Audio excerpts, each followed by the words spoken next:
Hi, welcome to my channel today. My name is AOK, and I plan on making news and videos on anything that comes to my timeline. That could be politics, sports, or anything that just pops up on social media. Today we're going to be talking about an interesting story about a group called Palestine Action and a elderly woman that was arrested on terrorism charges just for declaring her support for the group. So, a very interesting story, and let's get right into it.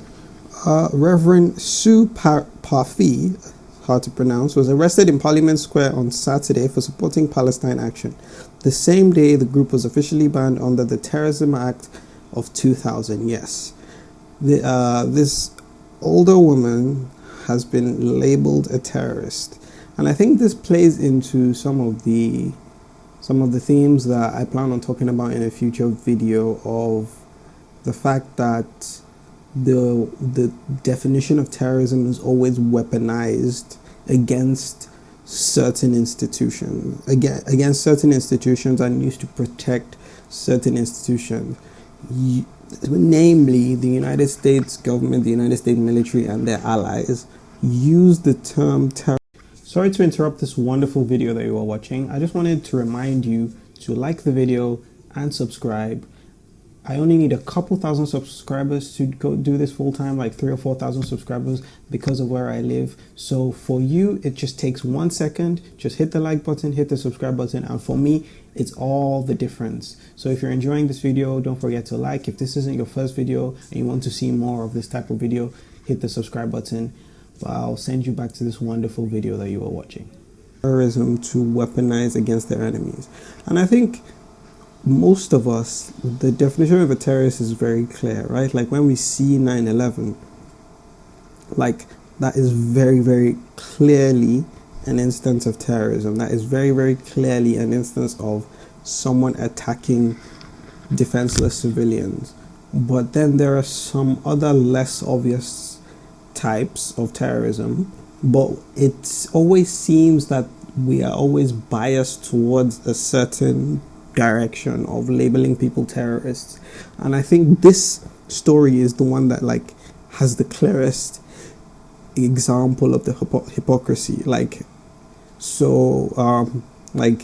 The Israeli Defense Forces, which has been for almost 2 years targeting and killing civilians. It was just a story. I'm going to talk about that too in another video. It was just a story about them targeting people in search of food. And they never get labeled a terrorist organization despite all the terror that they do.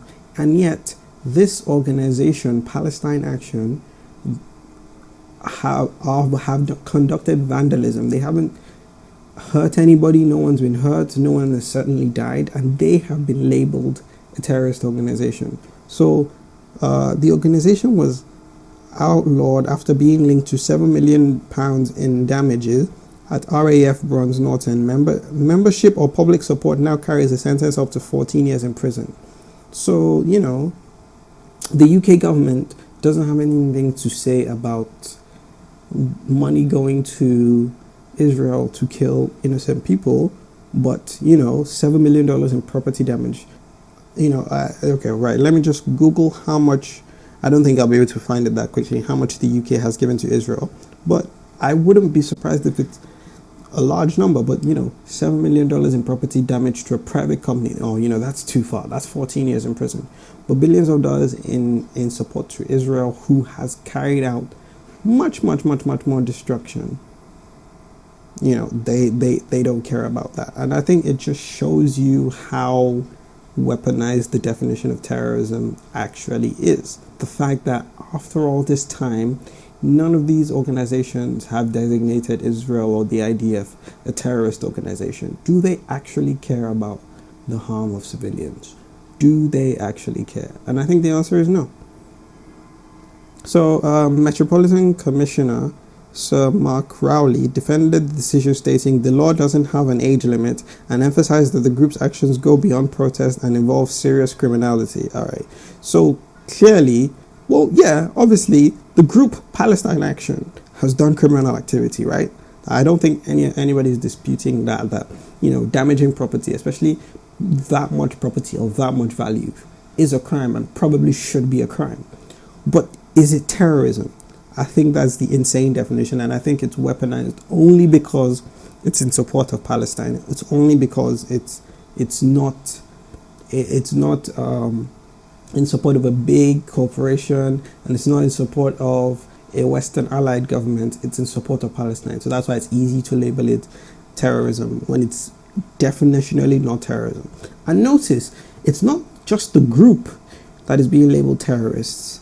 It's people who speak in support of the group, which is another layer of insanity. So that's why this elderly woman's case just makes it obvious. It's like, oh, an old woman saying, I support Palestine Action. I support an organization that damaged property. She is being arrested on terrorist charges. And Parfitt, the woman who was arrested, calling the ban total nonsense, joined 28 others arrested and released on bail. Critics argued the move represents a troubling erosion of protest rights. Well, I mean, obviously, not just critics. I think it's very obvious that this is an attack on free speech. I think free speech is much more limited in the UK than it is in the US. But I mean, this is just, it's just like an insane erosion. Hey, before you go, thank you for watching this video. Don't forget to hit the subscribe button if you enjoyed this and you want to watch more like this. Also, don't forget to like. Again, like I said, it only takes a second, and for me it makes all the difference. I only need a couple thousand subscribers to be able to do this full time, and you can check out some of my other videos. I probably uploaded a bunch more today, so go check those out. Thanks for stopping by.